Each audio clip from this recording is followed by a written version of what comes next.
तो दोस्तों बिल्ली ने खुद आकर बोला दूध मैंने पिया था, मगर कोमोलिका अब तक घर की मालकिन के ऊपर ही इल्जाम लगा चुकी थी। कोमोलिका बिल्ली से जाकर कहती है, बिल्ली बिल्ली प्लीज प्लीज बयान बदल लो ना। ऐसा ही कुछ हुआ पाकिस्तान के इस एडमिशन के बाद कि पुलवामा जो अटैक था वो उन्होंने करवाया था। उसके बाद एनडीटीवी ने उन्हें प्लेटफॉर्म दिया और कहा बयान बदल सकते हैं आप यहां पर। तो दोस्तों आइए देखते हैं कि क्या पाकिस्तान ने भारत के डर से अभिनंदन को छोड़ा या फिर पीस जेस्चर के तौर पर, जैसा कि बहुत सारे लिब्रांडू कह रहे हैं, उस तौर पर छोड़ा, या फिर पुलवामा का टेरर अटैक जो था वो पाकिस्तान ने कराया या नहीं कराया। इन्हीं सभी विषयों पर पूरा डिस्कशन करेंगे। आप देखते रहिए आज की ताजा खबर। दोस्तों एक जरूरी सूचना, अगर आप हमारी मर्चेंडाइज को लेना चाहते हैं, आप जो ये टी शर्ट मैंने पहन रखी है उसको लेना चाहते हैं, तो आप bhokalfactory.com पर जा सकते हैं। लिंक जो है वो नीचे पिन कमेंट और डिस्क्रिप्शन में दिया गया है। आप जाकर वहां पर शॉपिंग कर सकते हैं और इन टी शर्ट्स को खरीद सकते हैं। तो दोस्तों पाकिस्तान के साथ काफी मजेदार चीजें हो रही हैं आजकल। एक सिविल वॉर की सिचुएशन कराची सिंध में होने लगी और कराची में तो भारत का झंडा ही लहराया जाने लगा, और ये अप्रत्याशित था पाकिस्तान के पॉइंट ऑफ व्यू से।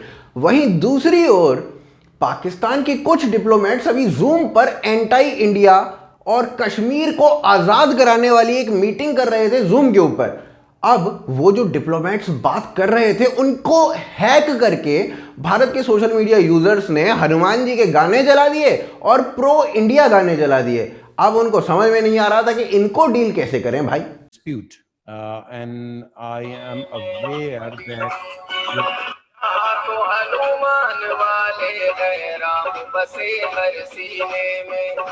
let me mute everyone except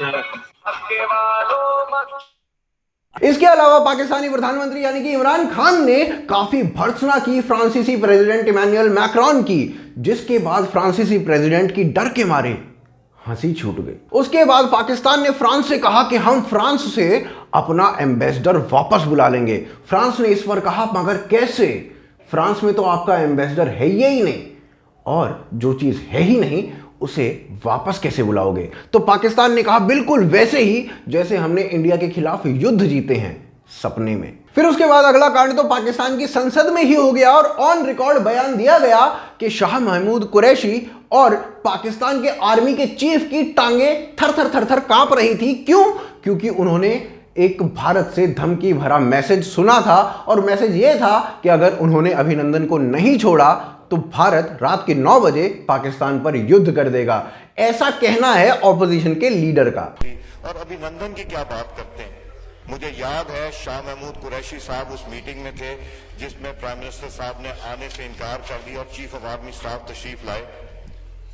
पैर कांप रहे थे, पसीने माथे पे थे, और हमसे शाह महमूद साहब ने कहा, फॉरेन मिनिस्टर साहब ने, कि खुदा का वास्ता है अब इसको वापस जाने दें, क्योंकि 9 बजे रात को हिंदुस्तान पाकिस्तान पे अटैक कर रहा है। और जो पाकिस्तान की संसद में अभी बताया गया है, इसके बारे में प्रधानमंत्री नरेंद्र मोदी ने पहले भी कहा था कि अभिनंदन ऐसे ही नहीं छूटे हैं, उनके लिए बहुत कुछ किया गया है। ये बता दीजिए कि ये हमारे विंग कमांडर अभिनंदन को आपने छुड़वाया कैसे?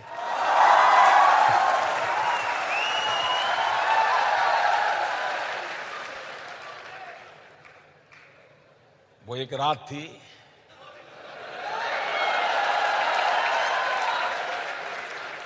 जिस रात में कहीं राज थे,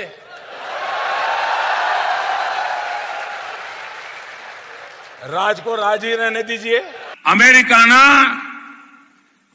उच्च एक व्यक्ति है एक निवेदन કર્યું કે મોદીએ બીજા દિવસે એક સાથે 12 મિસાઇલો હુમલો કરવાનું કરીને ક્યાં કહ્યું હતું, પરિસ્થિતિ ગંભીર થઈ જાત, આ સારું થયું કે પાકિસ્તાને પાયલોટને પાછો મોકલવાની જાહેરાત કરી દીધી, નહીં તો એ રાત કતલની રાત હતી। આ અમેરિકાએ કહ્યું। મારે એ બાબતમાં જ્યારે કહેવાનું હશે ત્યારે કોક દાડો જમાનો આવશે ત્યારે વાત કરીશું।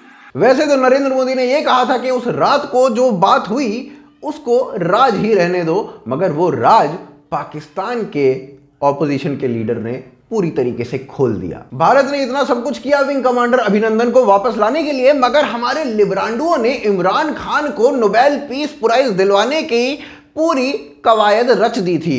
बरखा दत्त ने मैन ऑफ पीस कहकर नवाज दिया इमरान खान को। शेखर गुप्ता की द प्रिंट ने कहा इमरान खान की डिप्लोमेटिक रिवर्स स्विंग से भारत क्लीन बोल्ड हो गया। बहुत सारे लिबरांडुओं को लगा कि नरेंद्र मोदी को इमरान खान ने डिप्लोमेसी के मामले में आउटस्मार्ट कर दिया है। राजदीप सरदेसाई से लेकर राम सुब्रमण्यन तक सभी ने पाकिस्तान की और इमरान खान की इस मामले में इतनी बड़ाई कर दी जितनी बड़ाई खुद पाकिस्तान अपनी 2 जन्मों में ना करे। मगर अब जब सच्चाई सामने आ गई है तो इनमें से एक भी लिबरांडू ने भारत की डिप्लोमेसी की तारीफ कतई नहीं करी, और ना उस टाइम पे भारत की डिप्लोमेसी की कोई तारीफ की गई थी इनके द्वारा। पर चलिए अब बात करते हैं पुलवामा अटैक के बारे में। जब विंग कमांडर अभिनंदन के बारे में पोल खोल हो गई सत्तारूढ़ी पार्टी की विपक्ष के द्वारा पाकिस्तान की ही संसद में, उसके बाद सत्तारूढ़ी पार्टी ने कुछ बयान दिए, और बयान ऐसे दिए जिसमें उन्होंने खुद अपनी पोल खोल दी, अपने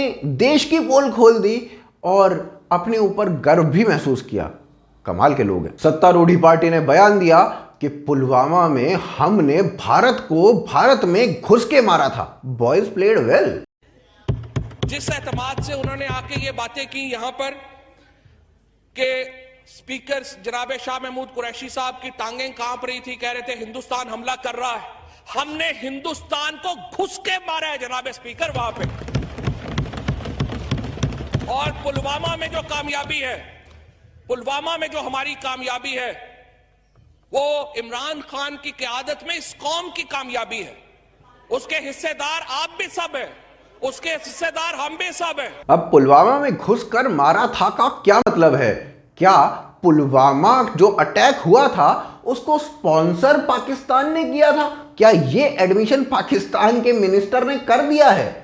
बॉयज रियली प्लेड वेल। वो हमला जिसमें भारत के 40 जवान वीरगति को प्राप्त हो गए थे, वो एडमिशन कर रहे हैं कि भाई वो उन्होंने ही करवाया था। इस पूरे मुद्दे के ऊपर भारत का स्टैंड हमेशा ही यही रहा है कि ये जो हमला है ये पाकिस्तान ने कराया है, और इसमें पाकिस्तान का स्टैंड हमेशा ही यही रहा है कि उन्होंने ये हमला नहीं कराया है, बल्कि वो भारत को मदद देने के लिए भी तैयार हैं, जो भी संभव मदद वो कर सकते हैं। चंद दिन पहले मकबूजा कश्मीर में पुलवामा में वाकया हुआ, और मैंने उसके ऊपर तभी रिस्पॉन्ड करना था क्योंकि पाकिस्तान के ऊपर इल्जाम लगाया गया। पहले तो आपने पाकिस्तान पर इल्जाम लगा दिया, ना कोई एविडेंस, ना कोई सोचा कि इसके अंदर पाकिस्तान का क्या फायदा है। मैं आपको वाज़ेह तौर पे कह रहा हूं कि ये नया पाकिस्तान है, ये नई माइंडसेट है, नई सोच है। हम ये समझते हैं कि हमारे इंटरेस्ट में है कि ना हमारी जमीन से कोई जाके बाहर दहशतगर्दी करे और ना बाहर से आगे कोई पाकिस्तान में दहशतगर्दी करे। लेकिन पुलवामा टेरर अटैक का जो मेन आदमी था, जिसका नाम था आदिल अहमद दार, वो खुद अपनी वीडियो में बताता है कि वो जैश का आदमी है। जैश यानी जैश ए मोहम्मद, और वो कहता है कि ज्यादा से ज्यादा लोग जैश ए मोहम्मद को ज्वाइन करें। अब अगर जैश ए मोहम्मद का आदमी इस काम को कर रहा है, और जैश ए मोहम्मद जो है वो एक पाकिस्तानी ऑर्गेनाइजेशन है जो इस तरीके के काम कराती है, तो भाई कौन है इस हमले के पीछे? आप खुद समझदार हैं। जबकि ये बात तो साफ तौर पर क्लियर है कि ये अटैक जैश ने कराया, पाकिस्तानी ऑर्गेनाइजेशन ने कराया। तो पाकिस्तान ने जैश के अगेंस्ट और मौलाना मसूद अजहर के अगेंस्ट, जो कि जैश का प्रेसिडेंट है, जैश का मालिक है, उसका क्या किया अभी तक, उसके बारे में भी पाकिस्तान थोड़ी क्लैरिटी दे ही दे तो हम मान लेंगे कि भाई पाकिस्तान ने नहीं किया। मजे की बात तो यह है कि पाकिस्तान मौलाना अजहर को बचाता है, पाकिस्तान की कोर्ट मौलाना अजहर को बाइज्जत बरी कर देती है। यूएन जिस आदमी को यानी कि मौलाना मसूद अजहर को ग्लोबल टेररिस्ट घोषित कर देती है, वो आदमी पाकिस्तान में मजे से बिरयानी पेल रहा है भाई साहब। जब पुलवामा अटैक हुआ तो उसके बाद भारत के ऑपोजिशन ने एक बहुत बड़ा सवाल पूछा, और वो ये था कि 40 किलो एक्सप्लोजिव उस टेररिस्ट के पास पहुंचा कैसे। अब इस बहुत बड़े सवाल का जो उत्तर है वो 7 मार्च 2020 को हमारे सामने आया, जिसमें हमें पता चला कि लोकल एक आदमी जो कि श्रीनगर का आदमी था, उसने अमेज़न से बहुत सारा केमिकल ऑर्डर किया, और उसको ऑर्डर करने के बाद उसने एक्सप्लोजिव को बनाया और 40 किलो एक्सप्लोजिव को उसने खुद हैंडओवर किया आदिल अहमद दार को। वहीं दूसरी ओर इस मामले में 5 लोगों को अब तक गिरफ्तार कर लिया गया है, जिसमें वो लोग भी शामिल हैं जिन्होंने आदिल अहमद दार को पनाह दी थी अपने घर में। मगर मेन मुद्दा अभी भी यही कि पुलवामा अटैक जो था वो पाकिस्तान की एक ऑर्गेनाइजेशन जैश मोहम्मद ने कराया और जो है उसमें पाकिस्तान के ही एक मंत्री ने खुद ने कह दिया कि इसमें उनकी भी इन्वॉल्वमेंट थी। मगर भारत के जो मंत्री हैं, भारत की जो ऑपोजिशन है, उनका अभी भी यही सवाल रहा कि भारत की सरकार ने खुद ने पुलवामा अटैक कराया। केजरीवाल से लेकर राहुल तक सभी का यही सवाल था। मैं इनसे पूछना चाहता हूं 300 सीट लेने के लिए कितने लोगों को शहीद करोगे? हमारे कितने जवानों को शहीद करोगे? कितनी लाश और चाहिए तुम लोगों को? हमारे कितने जवानों के घर बर्बाद करोगे? कितने परिवार बर्बाद करोगे? कितने माँ के बच्चे छीनोगे? कितनी औरतों को बेवा करोगे तुमको 300 सीट लाने के लिए? लानत है ऐसी पार्टी के ऊपर, लानत है ऐसी सरकार।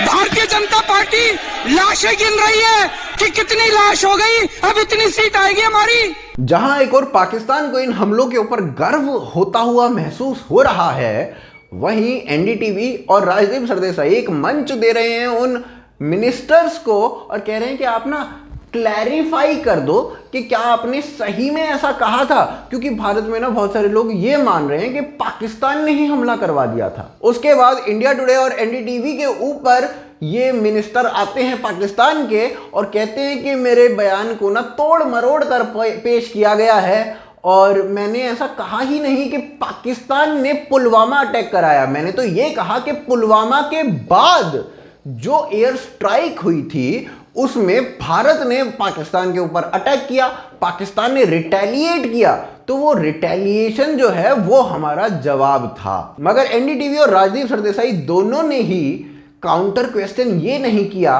कि पुलवामा में एयर स्ट्राइक नहीं हुई थी।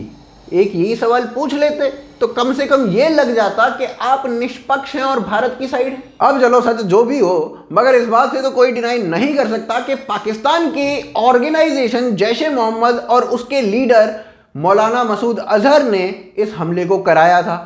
इन दोनों के खिलाफ पाकिस्तान ने क्या किया? क्या उस ऑर्गेनाइजेशन को पाकिस्तान ने बैन किया? क्या मसूद अजहर को जेल के पीछे किया? क्या ऐसा हुआ?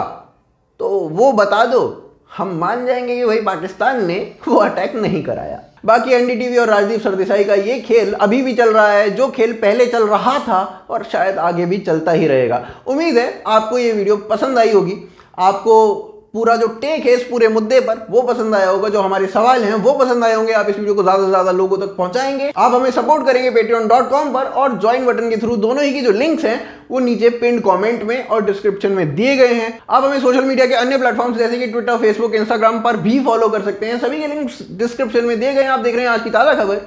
जय हिंद, जय भारत।